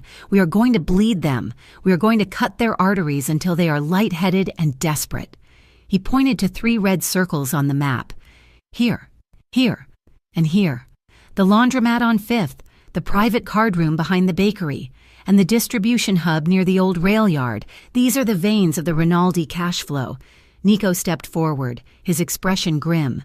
"Hitting all 3 at once is dangerous, boss. It leaves our flanks exposed. If they counterattack, let them try." Adrian cut him off, his eyes cold and dead. "I want these places burned. I want their money turned to ash. I want their product confiscated or destroyed. I want Silvio Rinaldi to pick up his phone and hear nothing but static and screaming. We hit them hard, we hit them fast, and we force them to the table before the sun comes up." The men nodded, sensing the vibration of pure, focused rage radiating from him. They scattered to prepare, leaving Adrian alone in the room. He checked his watch. Midnight. He reached into his desk drawer and pulled out a burner phone. There was only one number programmed into it. He pressed call. It rang twice before a tired, gravelly voice answered. "I told you not to call this line unless bodies were dropping," Detective Miller said. "Bodies are about to drop," Adrian replied, staring at his reflection in the darkened window. "But not the ones you care about." There was a pause on the other end. "What do you want?" "Villano?" "I am giving you the Rinaldi stash house on 4th Street, Adrian said. "Drugs, guns. Enough cash to make your captain look like a hero on the morning news. It is a gift." Miller laughed, a dry, humorless sound. "And what is the price tag on this gift? For the next 2 hours, your patrol cars stay west of the river," Adrian said. "Between 1st Avenue and the industrial district, the police are blind and deaf." "That is a big ask," Miller said, his voice dropping. "If shots are fired—" "Shots will be fired," Adrian interrupted, "but it is criminals killing criminals." "Miller, you call it a gang war. I call it taking out the trash. You get the credit for the bust on 4th Street, and you let me clean up the mess on the river." Silence stretched between them. Adrian could hear the detective breathing, weighing the corruption against the career advancement, weighing the morality against the reality of Riverton. 2 hours, Miller said finally. "But if a civilian gets scratched, I am coming for you with the National Guard." Adrian ended the call and snapped the phone in half. He tossed the pieces into the wastebasket. The board was set. The police were neutralized. The soldiers were moving. Now, all he had to do was pray that Elena could hold on in the damp, suffocating darkness of the warehouse. Elena was trying to breathe. She was tied to a metal chair in the center of a large, empty room. The ropes around her wrists were tight, biting mercilessly into the fresh bruises her father had left earlier that evening. The pain was a constant, throbbing rhythm, but she welcomed it. The pain kept her focused. It kept her from sliding into the panic that was clawing at the edges of her mind. A single bulb hung from the ceiling, casting a sickly yellow light over the concrete floor. 2 men stood guard by the metal door, smoking cigarettes and speaking in low, rough Italian. They ignored her, treating her like a piece of luggage they were waiting to check. Elena closed her eyes. She needed to go somewhere else. She needed to escape this room. She summoned the memory of the penthouse. She thought of the smell of Adrian's coffee in the morning. She thought of the way the leather of his jacket felt under her fingertips. She thought of the night on the balcony, when he had stood between her and the wind. "I do not forget when someone protects what is mine." The words echoed in her mind, a mantra against the fear. He had claimed her. It was a possessive, archaic concept that she had fought against, but now, in the dark, it felt like a lifeline. He considered her his, and Adrian Villano did not lose things. "Hey," one of the guards called out. He flicked his cigarette butt onto the floor and walked toward her. He was young, with a cruel mouth and eyes that gleamed with malice. "You awake, Princess?" Elena opened her eyes and looked at him. She did not lower her gaze. The guard laughed. "You got fire. Silvio said you had fire. Shame we have to put it out." He reached out and grabbed a handful of her hair, yanking her head back. Elena gasped at the sudden pain, her neck straining. "You think he is coming for you?" the guard sneered, his face inches from hers. "You think the great Adrian Villano cares about a little physical therapist? He's probably cutting a deal right now, trading your life for a shipping container of heroin. He's not like you," Elena said. The words forced out through gritted teeth. The guard's expression darkened. He released her hair and, in a flash of movement, backhanded her across the face. The force of the blow rocked the chair. Elena tasted copper. Her cheek, already swollen from Rinaldi's strike earlier, throbbed with renewed agony. Tears pricked her eyes, involuntary and hot, but she bit the inside of her lip to keep from crying out. "He hit me," she thought, the realization cold and sharp. "No one raises a hand to you ever again." The memory of Adrian's promise washed over her, not as a comfort but as a source of strength. She looked back at the guard. She saw the uncertainty in his eyes. He expected her to beg. He expected her to break. "Is that all you have?" she whispered. The guard raised his hand again, anger flushing his face, but the other man at the door barked an order. "Leave her! Enzo! Silvio wants her conscious for the video." The guard lowered his hand, sneering at her one last time before turning away. Elena let out a shaky breath, her head hanging forward. She was terrified. She was in pain, but she was not broken. She was Elena Carter. She had survived a violent father. She had survived a shootout. She would survive this. She imagined Adrian's hand on her back, steadying her. She imagined his heartbeat. She held on to those sensations like a drowning woman holding onto a piece of driftwood, waiting for the tide to turn. The tide turned at 1 a.m. Adrian's war began with 3 simultaneous explosions that rocked the foundations of the Rinaldi Empire. At the laundromat, a delivery van packed with accelerant crashed through the front window. At the card room, masked men stormed the back entrance, seizing the cash cages and smashing the slot machines. At the distribution hub, a fire broke out in the main office, consuming ledgers that detailed a decade of criminal activity. It was surgical. It was brutal. It was a message written in fire. Adrian sat in the passenger seat of an armored SUV parked 3 blocks from the river, monitoring the chaos over a secured radio frequency. "Target 1 secure." A voice crackled. "Target 2 secure. Cache secured. Target 3 is burning. No casualties on our side." Adrian did not smile. This was just the preamble. He was waiting for the phone to ring. 10 minutes later, it did. He looked at the screen. It was a video call request from an unknown number. Adrian accepted the call. The screen filled with the image of a dimly lit room. In the center, tied to a chair, was Elena. Adrian felt his heart stop. It physically stopped beating in his chest. She looked battered. Her hair was messy, sticking to her forehead with sweat. Her left cheek was swollen and purple.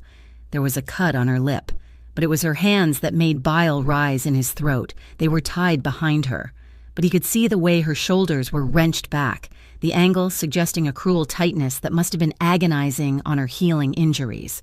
"Adrian?" Elena's voice came through the speaker. Tinny and weak. "Do not come. It is a trap. Someone off camera hit her."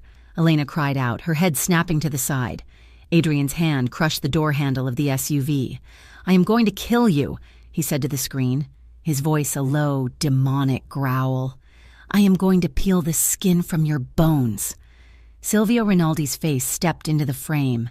He looked sweaty and manic. The fires across the city had rattled him. "You are causing me a lot of trouble, Adrian," Silvio said by shouting over the poor connection. "My accountant is crying. My warehouse is burning. This is very rude. Let her go," Adrian said. Silvio laughed, pulling a gun and pressing the barrel against Elena's temple. Elena squeezed her eyes shut, but she did not beg. "You want her back?" Silvio asked. "You want your little pet? Then you stop the attacks. You pull your men back, and you come to the old storage facility on River Road, alone. No guards, no guns, just you. If you touch her again," Adrian began. "I will shoot her in the head right now if you do not agree," Silvio screamed, the veneer of control cracking. "You have 20 minutes. Come alone or I send her to you in pieces." The screen went black. Adrian stared at the blank phone. The image of Elena with a gun to her head was burned into his retinas. The sound of her cry was echoing in his ears. He opened the door of the SUV and stepped out into the cool night air. Nico was waiting by the hood of the car. He had heard the shouting. "Boss?" Nico asked tentatively. "Pull the men back," Adrian said. "What?" Nico asked, shocked. "We have them on the ropes. We can finish this." "Pull them back!" Adrian roared, slamming his fist onto the hood of the car. The metal dented under the impact. "He wants a trade. Me for her." Nico shook his head frantically. "It is a trap. Adrian, you know it is a trap. You walk in there alone. You do not walk out. We can rush the place. We can—" "She will be dead before you get through the door," Adrian said, his voice dropping to a whisper. He stepped closer to Nico, gripping the younger man's shoulder. "You are in charge of the perimeter. If I am not out in 30 minutes. You burn the place to the ground, with everyone inside." "Adrian, please," Nico pleaded. Adrian turned away. He walked to the trunk of the SUV and opened it. He ignored the heavy assault rifles and the tactical vests. Instead, he reached for a small, concealed ankle holster and a single combat knife. He stripped off his suit jacket and tossed it into the back seat. He rolled up his sleeves. He needed to move fast. He needed to be light. He paused for a moment, leaning against the back of the car. He closed his eyes. A memory washed over him, unbidden and overwhelming. It was 3 nights ago. The storm had passed, but the city was still quiet. He and Elena were in the living room. The power was back on, but they had left the lights off, preferring the soft glow of the city through the windows. They were lying on the massive leather couch. It was the first time they had touched without fear or urgency. Elena was lying on her back, her head resting on his chest. He had one arm wrapped around her, his hand tracing slow, calming circles on her spine. He could feel her breathing. He could feel the tension slowly leaving her body, replaced by a heavy, trusting drowsiness. "Do you think," Elena had whispered, her voice sleepy, "that there are people who do not lock their doors?" "Somewhere," Adrian had answered, his chin resting on the top of her head. "In small towns, in the middle of nowhere. I would like that," she had murmured. "A house with a screen door that slams shut, a porch, and no locks, just open. I will buy you a house like that." Adrian had promised. Elena had shifted, looking up at him in the half-light. Her eyes were soft, unguarded. "You would be bored. No empires to run, no wars to fight. I would have you," Adrian had said. "That is enough." She had smiled then, a small, sad smile that broke his heart. "It is a nice dream, Adrian." The memory faded, leaving him standing in the cold parking lot. Adrian opened his eyes. He reached into his pocket and pulled out a small, worn photograph. It was old, the edges frayed. It showed a man, a woman, and 2 children standing in front of a bakery. His parents, his sister, and him, smiling, before the world had turned him into a weapon. He ran his thumb over the faces. He had lost them. He had failed to protect them from the life he was born into. He would not fail Elena. He put the photo back in his pocket, right over his heart. "If the cost of her life is my blood," he whispered to the silence, "then I will pay it." He slammed the trunk shut. "I am going in," he said to Nico. He turned and walked toward the dark, looming silhouette of the storage facility. He walked with a steady, purposeful stride, a man marching toward his own execution, driven by a love that was terrifying in its intensity. Inside the warehouse, The atmosphere had shifted. The guards were nervous. They could hear the distant sirens. They knew that Adrian Villano was coming. And the reputation of the man was enough to make even hardened killers sweat. Elena was roughly pulled from the chair. "Move!" Silvio barked, grabbing her arm. She stumbled, her legs numb from sitting so long. "Where are you taking me?" "Shut up," Silvio hissed.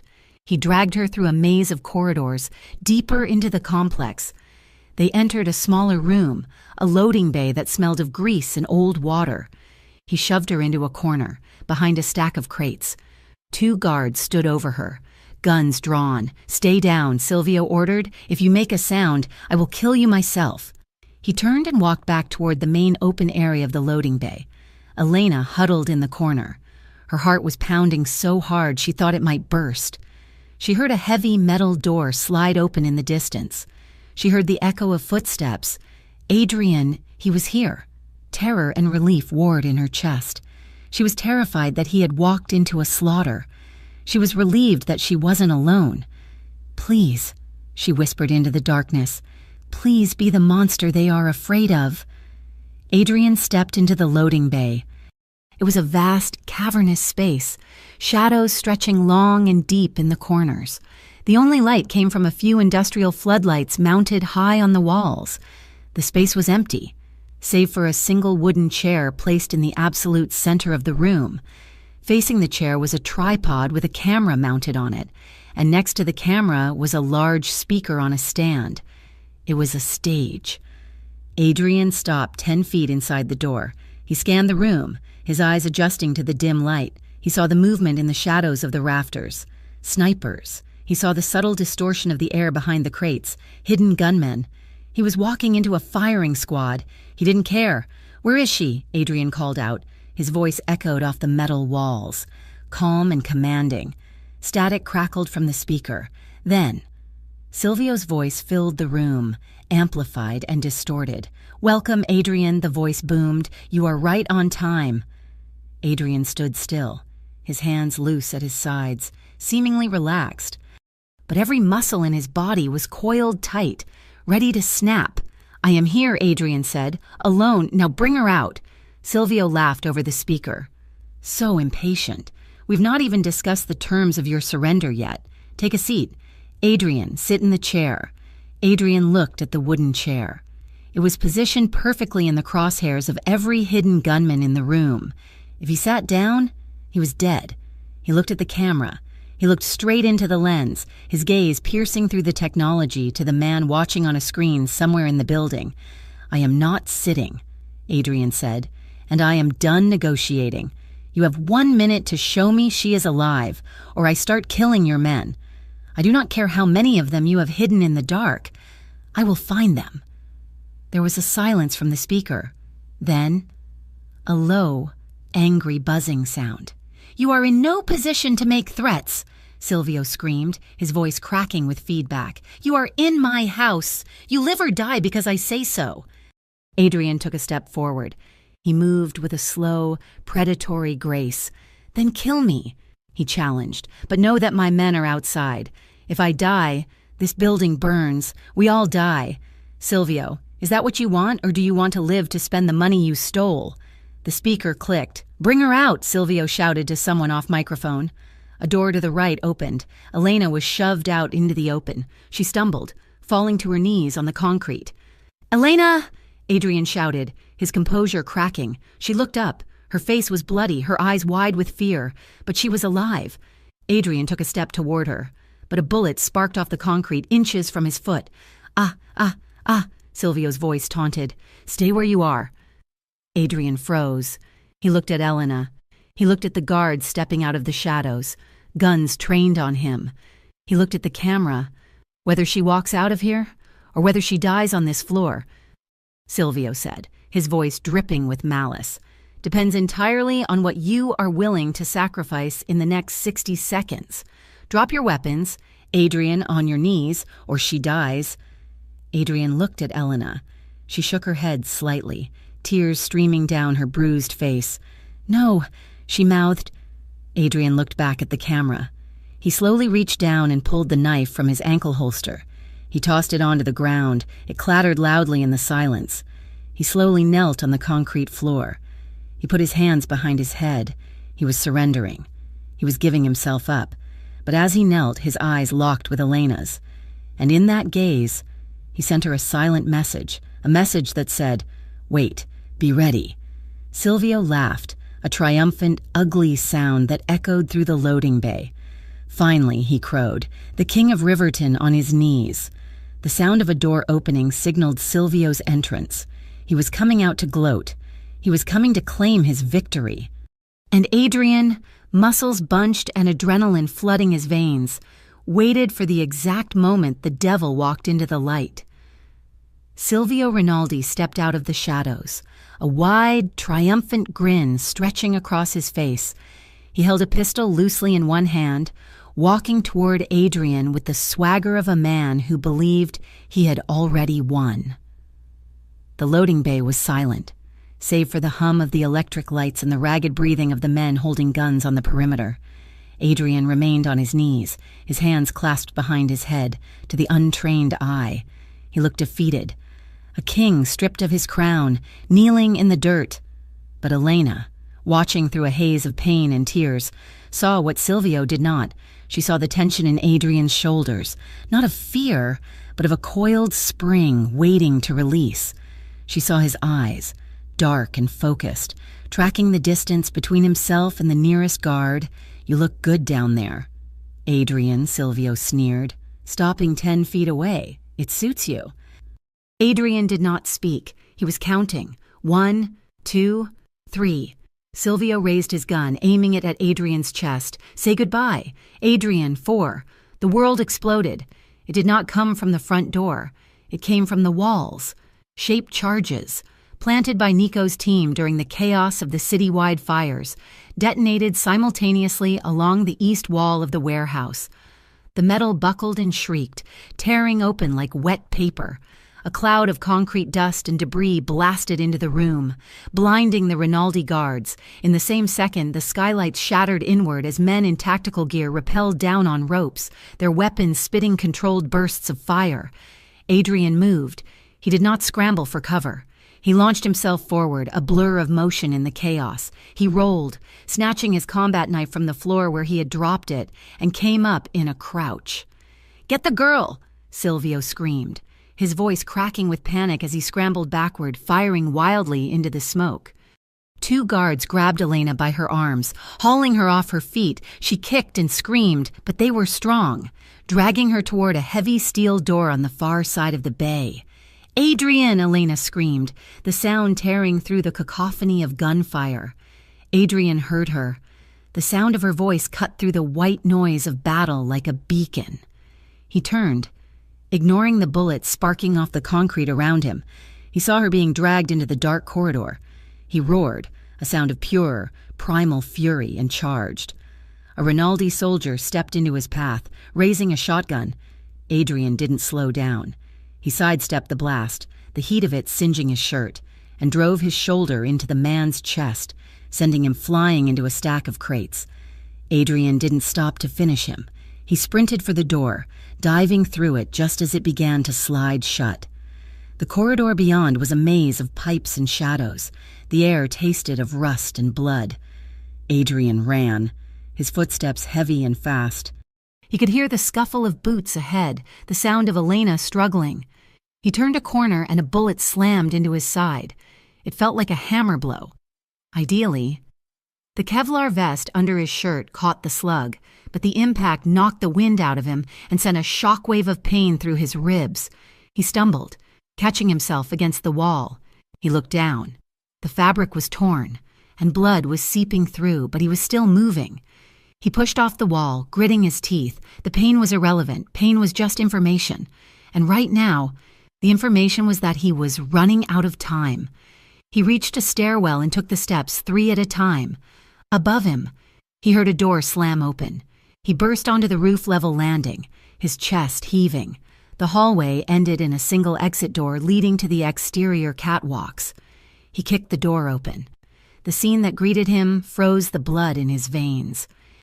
They were outside, on a metal gantry overlooking the black, churning water of the river. The two guards were gone, likely having fled down the fire escape. Only one man remained. It was Enzo, the guard who had struck Elena earlier. He had Elena pinned against the railing. One arm was wrapped around her throat, choking her. The other hand held a pistol pressed hard against her temple.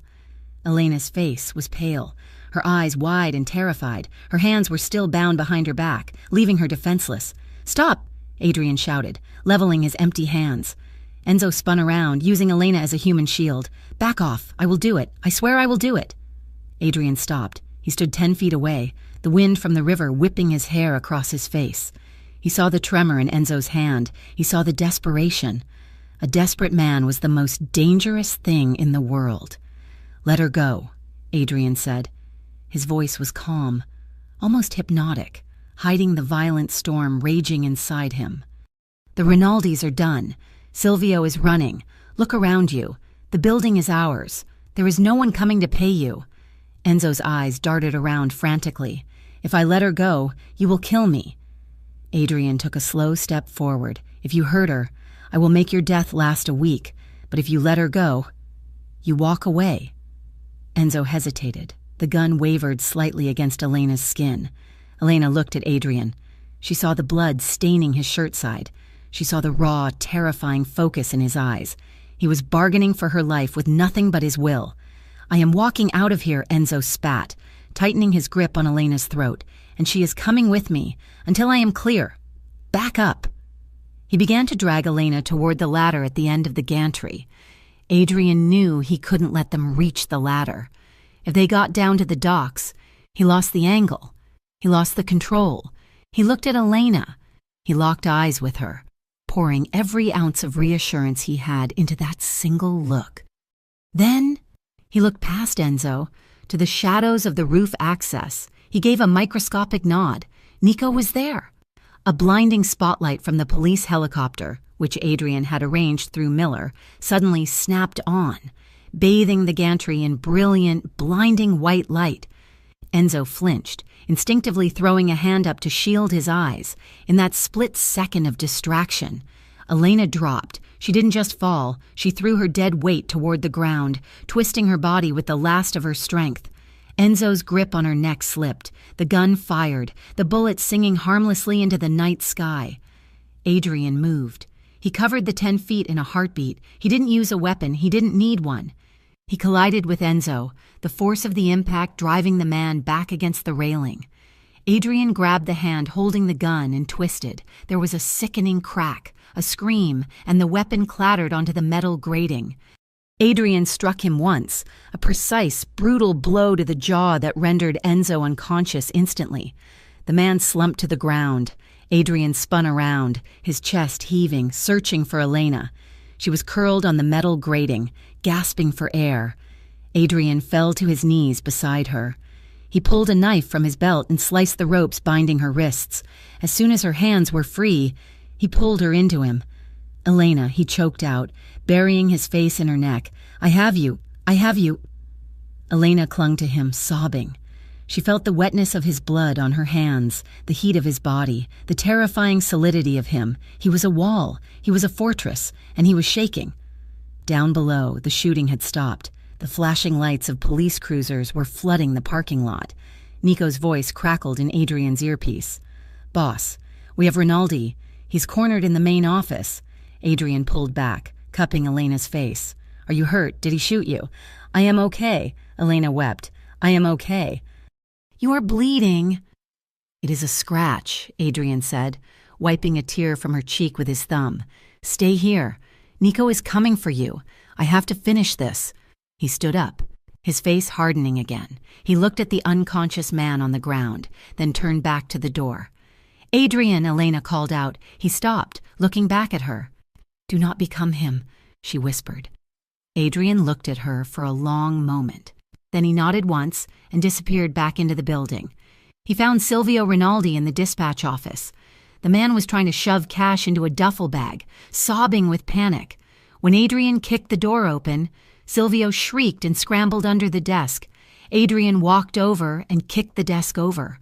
exposing the cowering crime boss. "Please," Silvio begged, holding his hands up. "I will give you everything, the territory, the routes. Just let me go." Adrian stood over him. The adrenaline was fading, leaving a cold, clear clarity. He held his gun in his hand. It would be so easy. One bullet. One problem solved forever. He thought of Elena's voice. "Do not become him." He thought of the life he wanted to build, a life where he didn't have to look over his shoulder every second, a life where Elena could walk down the street without fear. If he killed Rinaldi now, the war would never end. Rinaldi's cousins would come, then his nephews. It was a cycle of blood that only stopped when someone put down the gun. Adrian holstered his weapon. Silvio looked up, confused. You are not going to kill me?" Adrian looked down at him with profound disgust. "No," Adrian said. "Death is too easy for you." He reached into his pocket and pulled out the burner phone he had used to call Detective Miller. He tossed it onto the floor next to Silvio. "The police are outside." "Silvio," Adrian said coldly, "in that bag, you have laundered money. In the next room, you have 3 tons of narcotics. And on that phone, there is a recording of you ordering the kidnapping of a civilian." Silvio's face went white. "You are ratting me out?" "You? We are men of honor." "There is no honor here," Adrian said. "There is just you and a cage for the rest of your miserable life." He turned and walked away, leaving Silvio Rinaldi to the sound of heavy boots thundering down the hallway as the SWAT team breached the building. When Adrian walked out of the warehouse, the night was chaotic with blue and red lights. Paramedics were treating the wounded. Police were shouting orders, but Adrian saw none of it. He saw only Elena. She was sitting on the bumper of an ambulance, a shock blanket wrapped around her shoulders. A medic was cleaning the cuts on her face. Adrian walked toward her. He felt heavy. Every step was an effort. The wound in his side burned, but the ache in his chest was worse. He had burned half the city to save her. He had exposed the darkness of his world to her. He stopped 3 feet away. He holstered his gun, the click loud in the sudden quiet between sirens. Elena looked up. Her eyes were red, her face bruised. She looked at him, really looked at him, taking in the blood on his shirt, the soot on his skin, the sheer, terrifying size of him against the flashing lights. Adrian sank to his knees in front of her. He didn't care about the police watching. He didn't care about his men. "Elena," he said, his voice rough. Elena let the blanket slip from her shoulders. She reached out with trembling hands. Her wrists were raw, encircled by angry red welts from the ropes. Her knuckles were swollen. She touched his face, her fingers tracing the sharp line of his jaw. "You are too big," she whispered, her voice breaking on the last word. Adrian flinched. He looked down, shame flooding him. "I know," he rasped. "I know I am." "No," Elena said, shaking her head. Tears spilled down her cheeks, mixing with the dust and dried blood. "It hurts, Adrian. It hurts to look at you. You burned everything down for me. The enormity of it. Your power, your world. It is like trying to hold a hurricane in my hands. I feel like I'm going to break just standing near you." Adrian said nothing. He couldn't speak past the lump in his throat. She was right. He was a hurricane, and he had almost destroyed her. He gently reached out and took her hands. He turned them palm up, looking at the damage the ropes had done, looking at the bruises he had caused by bringing her into his life. He lowered his head. He pressed his lips to her left hand, kissing the swollen knuckles. He closed his eyes, breathing in the scent of her skin. Smoke, an antiseptic. It was a prayer. It was an apology. It was a silent vow that he would spend the rest of his life making sure these hands never hurt again. He moved to her right hand, kissing the raw skin of her wrist. "I never meant for this," he whispered against her skin. "I never meant for my love to feel like violence." Elena let out a sob. She slid off the bumper of the ambulance, falling to her knees in the gravel so she was level with him. She wrapped her arms around his neck, burying her face in his shoulder. "I do not want a perfect man," she cried, clutching his bloody shirt. "I do not want a safe man. I want the man who came for me. I want the man who held my pain like it mattered. I want you, Adrian, even if you are too big, even if it hurts." Adrian wrapped his arms around her, holding her so tight he thought he might crush her, but knowing she needed the pressure to feel real. "Then I will get smaller," he vowed, his voice hoarse and fierce. "If staying in your life means shrinking my empire, I will do it. I will dismantle it brick by brick. I will sell every club. I will burn every contract. I will do whatever it takes until there is room for you to breathe." Elena pulled back, looking into his eyes. "Just promise me one thing, anything," Adrian said. "Promise me no more locks," she whispered. Adrian smiled, a faint, broken thing that reached his eyes for the first time in days. No more locks, he promised. 6 months later, the Vantage nightclub was quiet.